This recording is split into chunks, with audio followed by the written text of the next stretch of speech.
All right, now that we have covered structures and naming for organic compounds, and you know how to build and to name hydrocarbons along with their functional groups, we're going to get into the chemical reaction portion. Chemistry is all about chemical reactions, and organic chemistry is no exception. Um, Now, this is what I would call 10th grade organic chemistry. This isn't This is the beginning and the background of what you'll need for the full IB. IB goes into much more detail, and we'll touch on that, but not hit those specifics on purpose. So this is a general overview of reactions, predicting products, things like that. The first one you see is a combustion reaction, which is one we have already covered, combustion of a hydrocarbon. Now you can burn metals, but it's not a hydrocarbon, so the products are different. In this case, we're going to get a hydrocarbon, which we will define for the combustion reaction as a CH or a CHO, and we will combine it with oxygen.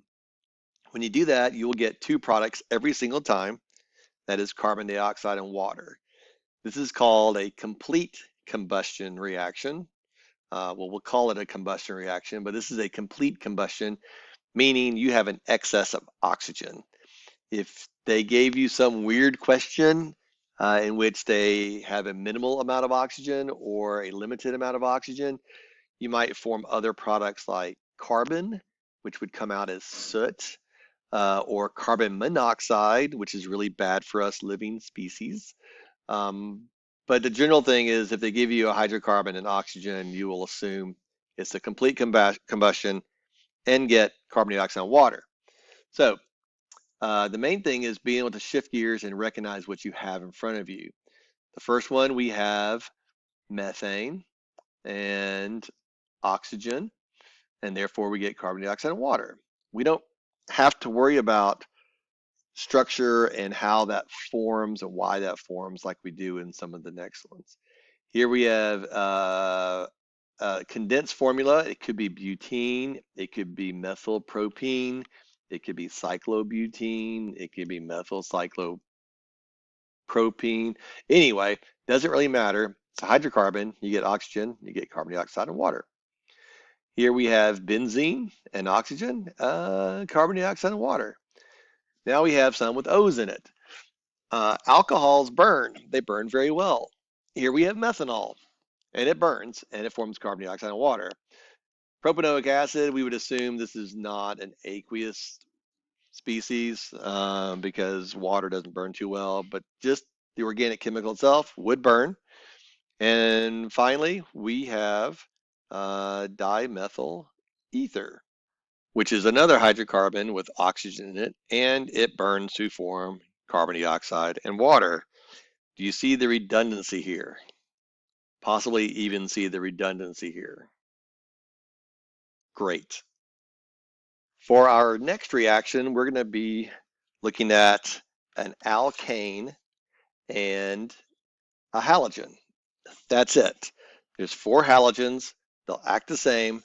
They're all diatomic, and it doesn't matter which one we grab for these purposes, at least. These can get more complicated, and they do when you start working with the further organic in the SL or HL. So an alkane, whether it's methane, propane, butane, ethane, these are all going to be saturated, which implies it's full. You can't add to full. So if you want to put something in that's full, you have to take something out first. And therefore, it's called a substitution reaction.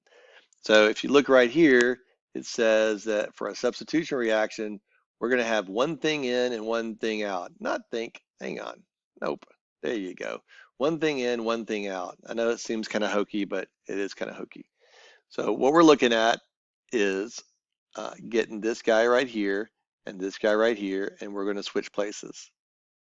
Do not forget about law of conservation of mass. When you put the hydrogen next to the chlorine, we're going to have HCl.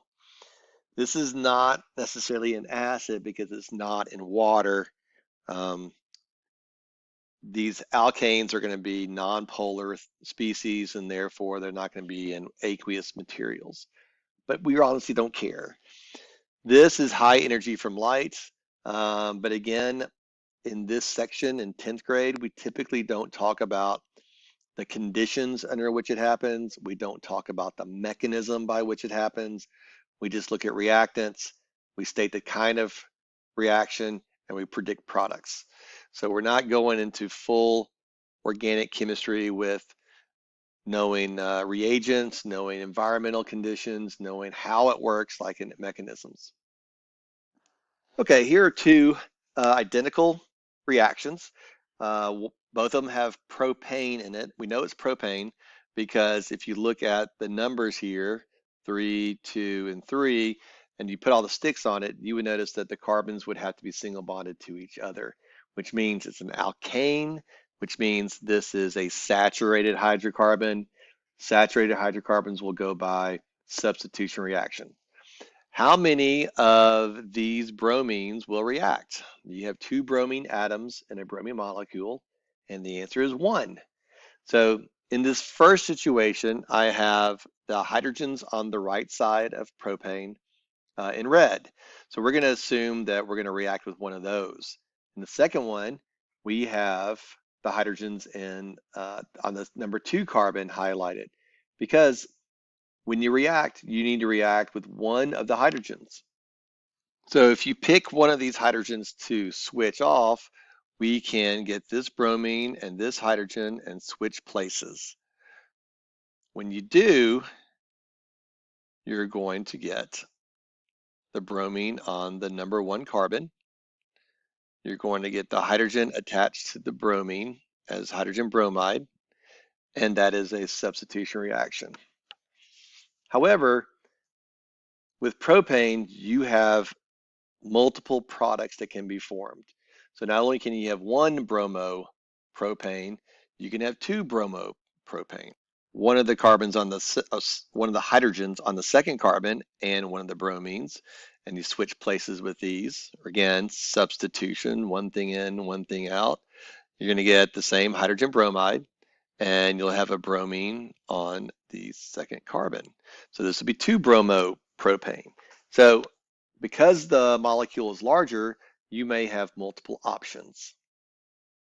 Here we have cyclopentane, okay, cyclopentane. Since they're all single bonded, even though the formula would look like an alkene, it's not. It's a cycloalkane, and therefore it's a saturated hydrocarbon, and therefore we have to go by a substitution reaction. So in this case, we'll have the iodine over here. Nope, that's not iodine. We'll have the iodine over here, and it will replace one of the hydrogens. Well, you have 10 hydrogens. So you might be thinking you have a lot of options, but you really don't. If you take one off and then switch these 2 places, you get this stuff. First of all, you get the product of hydrogen iodide, just like before. Last time it was hydrogen bromide or hydrogen chloride. And then you have the iodine stuck on one of the carbons. It doesn't matter where it's stuck. When you have one functional group on a cyclo thing, we would assume it's on the first carbon. Otherwise, why would something else be a first carbon? So attaching one iodine to the cyclo makes it iodocyclopentane. If you had 2 of them, then you have options. You have 1,1, 1,2, things like that. But you don't have options with this guy. A third reaction is going to be called an addition reaction. An addition reaction is going to be when you have an alkene or an alkyne, and you have one of several things. So it's a little more options. We have halogens, hydrogen halides, we have hydrogen itself, and we have water. So 4 things. So when you have an addition reaction, these are called unsaturated hydrocarbons because they're not full. If they're not full because they have a double or triple bond, you can just add to them. When you do add to them, you lose one of the sticks. So if you have a triple, it goes to a double. If you have a double, it goes to a single. And when doing so, you're going to end up with the availability for something to stick to or port to one of each of the carbons on either side of what was the double or triple bond. So if you had this guy sitting here, this generic one, and this bond went away right here, you would end up with a free radical there and a free radical here. This is not the mechanism, but it works kind of in terms of conceptual. So we would have a reaction there and there. So these two things, one would stick to one carbon and the other one would stick to the other carbon. And we go from a double to a single bond. And that's what we have over here.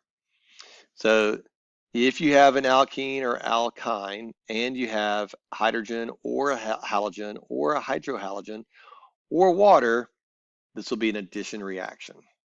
Two examples. The first one is halogen, is bromine. We would look at the double bond and say, oh, this is going to be an addition reaction.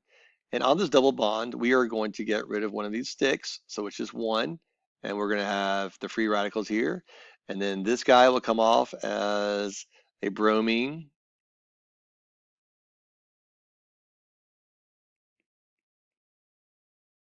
With 7 electrons. And then the free radical part, the 1 electron and the 1 electron here will bond. And the same thing, this will bond to the other bromine. And that's how it works.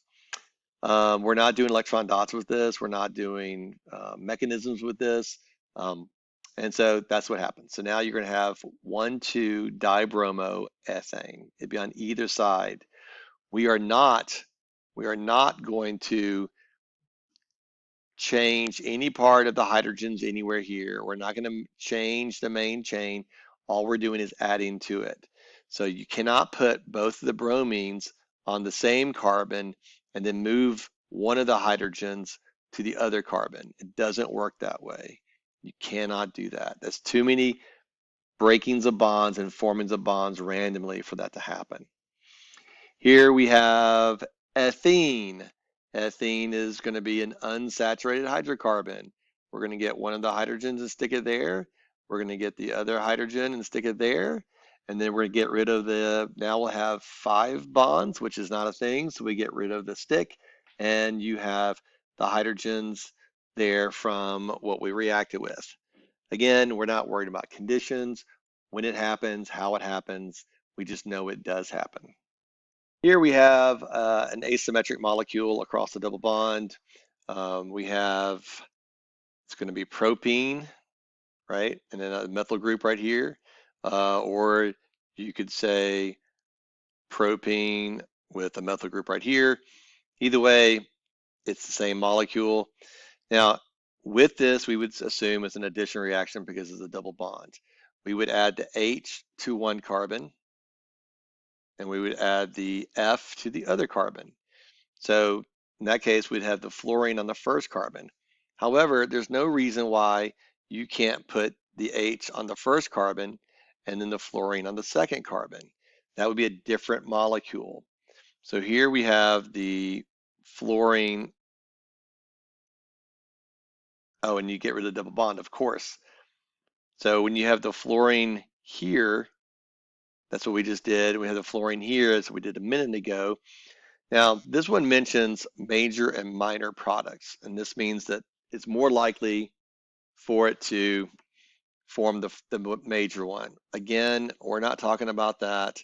We're not talking about how you predict it using Markovnikov's rule or why it happens because of electron donating stuff. We'll get to all that stuff if you elect to take the IB class.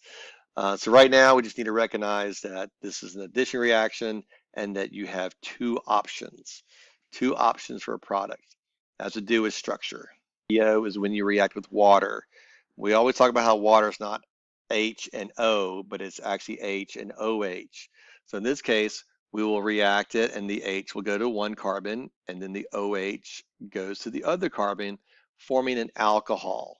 You still lose the stick, so it goes from either a triple to a double or a double to a single, and now you have an alcohol. Just like the HF, if you have a larger molecule, you may have multiple products, and you have to take that into account. Structure is everything.